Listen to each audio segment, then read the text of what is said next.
Een van ons land se mees gerespekteerde, mees diverse, veelsidige kunstenaars. Hy's 'n skrywer, hy's 'n regisseur, hy's 'n akteur, TV, teater en dan aan die ander kant ook sommer net my broeder van 'n ander moeder.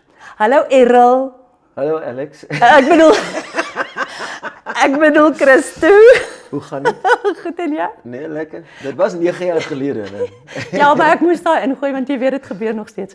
Onthou jy destyds toe dit was ek en jy, Charlene City, Richards, Crystal Donna Roberts, Brendan Daniels, ons wou gaan kostuums koop vir Senior in die Suburbs. Toe maak ons die fout om in Kaapstad in 'n winkelsentrum in 'n klerewinkel met julle lotte in te stap.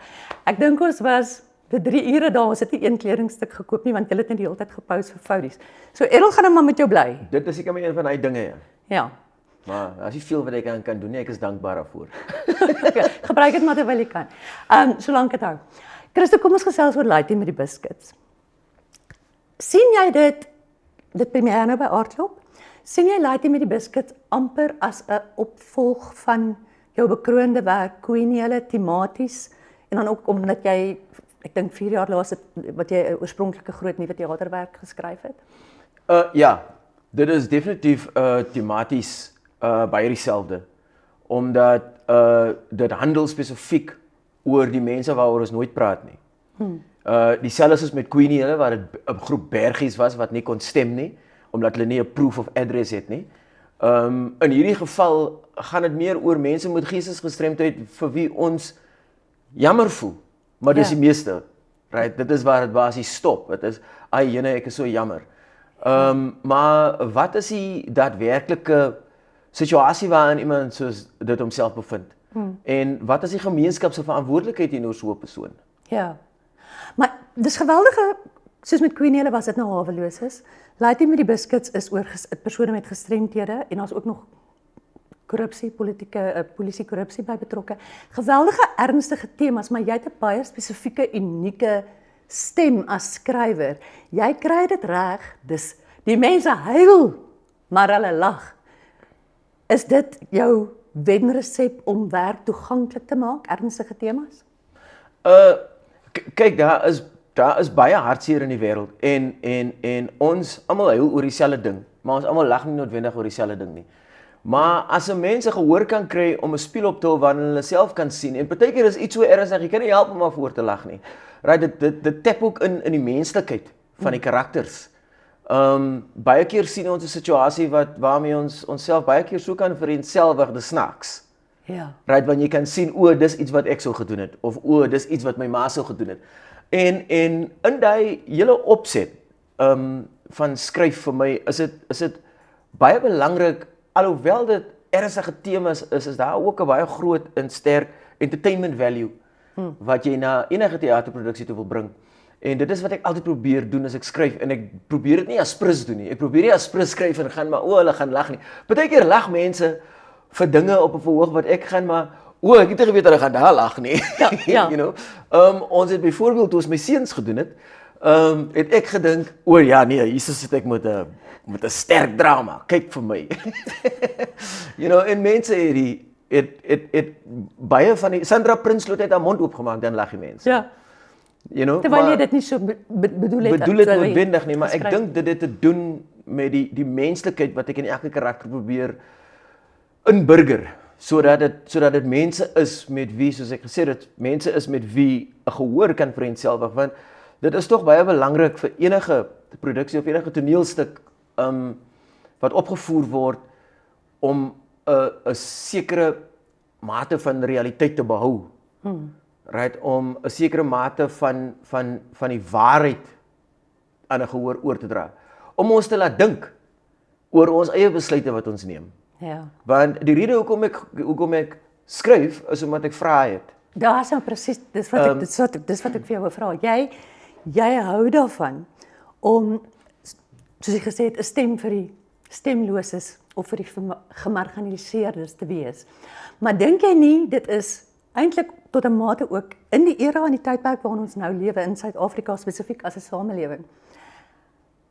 En met die, kom ons sê nou maar, cultural appropriation en korrupsie om hierdie temas aan te pak. Dink jy daar is net sekere mense wat die reg het om sekere stories te vertel of sekere vrae te vra? Nee. As dit wel so is, then we all doing the wrong job. Dan is almal in die verkeerde werk, want 'n storie is 'n storie. 'n Storie word uit verskillende perspektiewe uit vertel. En dit is wat ons, in my opinie, wat ek baie waardeer, is wie bereid is om my storie te vertel, wie bereid is om 'n sekere vraag te stel. Daar is vrae wat gestel moet word waarvoor baie mense bang is.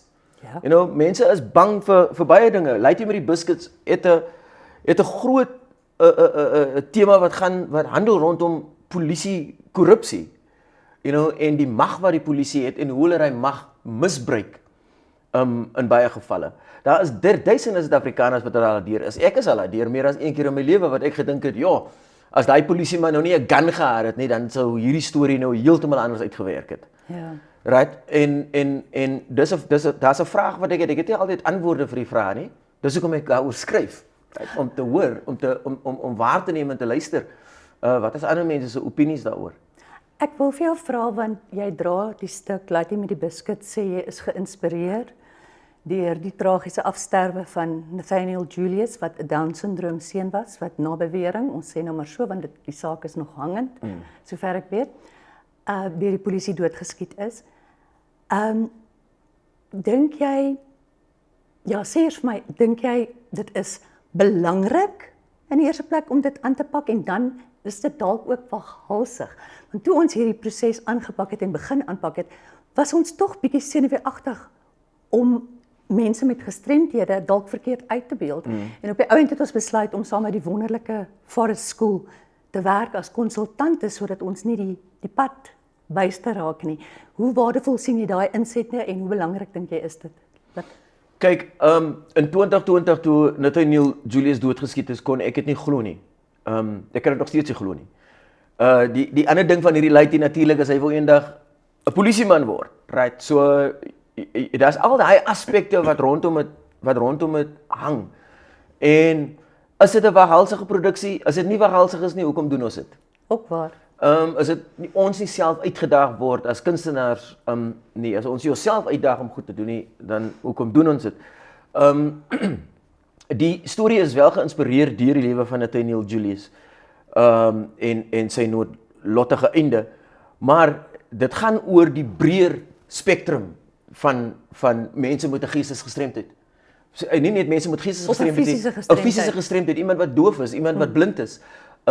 Daai mense het challenges wat ons nie noodwendig sien elke dag nie. Is challenges wat ons nie noodwendig verstaan nie. Hoe voel dit om so 'n persoon te wees? Nog meer, hoe voel dit om so 'n persoon se ouer te wees? Ja. Hoe voel dit om elke dag uitgedaag te word met al hierdie dinge, en partykeer terwyl ek besig is om te skryf, dink ek die hele tyd aan hierdie karakter se ma, hierdie karakter wat ek nou geskep het se ma, en wat is haar reis, wat is haar journey, wat is haar seer? You know, is haar 'n oomblik wat sy terugkyk en by haarself dink, Here, wat het ek dan verkeerd gedoen? En sy is nie die enigste ouer, daar is duisende van daai ouers daar buitekant met kinders wat gestremdhede het, wat baie keer is ek seker deur dieselfde ding gaan. O ja, hier sit een voor jou. Ja, maar so die Forest Town skool en die insaag wat hulle gehad het, en ek sal altyd baie dankbaar wees vir daai groep mense daar, vir die leiding wat hulle ons gegee het, en die 3 belangrike dinge wat ek altyd sal aan vashou, is dat iemand in daai situasie het 3 dinge wat hy soek. Liefde, om liefde te gee, om liefgehad te word en om te behoort. Ja. You know, en dit is so 'n classic example vir my, want dit is nie it crosses the boundary Dit is van eintlik maar ek en gestremdheid. jy. Dis mense. Dis net mense. Dis wat mense nodig het, Ja. you know, en om 'n spieël op te hou en te sê, maar kyk daar. Ja. Wat het jy rondom hierdie situasie gedoen? Wat doen jy rondom so 'n situasie? Dit is nie om te sê dat ek skryf 'n toneelstuk sodat jy moet uit jou comfort zone uitklim en elke gestremde mens gaan help in die wêreld nie. Dis nie waaroor dit gaan nie. Die einddoel daarvan is altyd om jou anders te laat dink daaroor. Ja. So die volgende keer as jy weer daai persoon sien, onthou. Die volgende keer as jy weer daai persoon en sy ma sien, voor die persoon jou begin irriteer want hy staan te lank voor jou in die queue of hy kan nie sy mind opmaak oor wat hy wil hê nie, dink 'n bietjie. Ek hoor jou. Christel, ons moet afsluit, so ek gaan op 'n ligter punt afsluit. Van hierdie ernstige tema af. Wat in die tyd wat ek en jy saamwerk, ons werk baie gereeld saam en baie lekker saam. Maar wanneer ons op akteurs besluit, ek en jy, wie dink jy cast die beste? Jy of ek? Man, kan ons dit begin deur te sê, my idees is nie altyd verkeerd nie. Maar in hierdie geval gaan ek dan daai pluimpie daar in jou hoed moet steek en sê dat jy is in baie gevalle is jou keuses beter. As dit kom by akteurs en om 'n rolverdeling met mekaar te sit. Ek sê weer, dis nie noodwendig dat myne verkeerd is nie. Dis net dat dis net dat partykeer is 'n derde oog baie beter. Maar daar's ander mense, dis 'n loyaliteit ding aan die een kant, maar ek dink ook daar's vir jou 'n veiligheidsnet om saam met sekere mense te werk. Jy verkies 'n baie spesifieke span mense. Byvoorbeeld Mariska, wat jou kostuums doen of verkieslik jou verhoogbestuurder is. Is dit vir jou 'n vangnet, laat dit jou veiliger voel? Ja, iemand soos Mariska Meyer haal 60% van die stres van jou af. Ek dink jy baie mense daar buitekant en ek sê is ook nie die publiek se of die gehoor se verantwoordelikheid of se om te weet nie. Maar 'n verhoogbestuurder speel 'n vital rol in die hele proses van 'n regisseur. En as daai verhoogbestuurder en daai regisseur nie mekaar verstaan nie, dan gaan daai proses kan baie onplesierig, baie vinnig net so draai. Ja. Right, want jy moet ook in ag neem dat die regisseur moet die verhoogbestuurder so baie vertrou dat hy sy produksie kan oorhandig. Right, aan 'n verhoogbestuurder en vir my met iemand soos Mariska Meyer saamwerk nou al werk van dit Jesus se baba is. As dit net vir my, dit laat my veilig voel, maar dit is dieselfde soos met akteurs ook. Ek hou byvoorbeeld van om so met Brendan Daniels te werk, want net soos veel as wat ek hom uitdaag, daag hy my uit. Ja, inderdaad. You know, as ek daag hom uit as 'n akteur en hy daag my uit as regisseur. So dit maak hy proses baie lekker. Christo, in al die jare wat ons saamwerk, weer eens, wat is die ding van my wat jy die mees gereelde by my hoor en wat jou die meeste irriteer? Waar's my teks? Goed, en laastens, ek en jy was iewers heen op pad. Ek kan nie onthou nie, miskien Bloemfontein toe of iets in 'n kar. En want ons was op pad met 'n produksie en ons moes aftrek by 'n garage. En ons wou ietsie kry om te eet. En jy het ontsettend baie gesukkel om 'n baie moeilike akademiese dokument getiteld Die Wimpy spyskaart te ontleed en te kon bestel. Wat was my woorde aan jou? Maak op jou mind. Is ie? Ek het gesê dis ook maar goed. Jy's famous. Want jy's nie baie slim nie. Dit maar goed jy's famous want jy's nie baie slim nie. Ja, dit hoor ek ook gereeld. En baie dankie Christo dat jy kom kuier het. Dit is Christo Davids op pad met sy produksie Laaitie met die Biscuits na Momentum Beleggings Aardklop 24 tot 29 September. Ons doen dit in samewerking met die Markteater waaroor ons bitter dankbaar is. Volg ons op ons webblad, sosiale media en koop jou kaartjies nou by Ticketpro.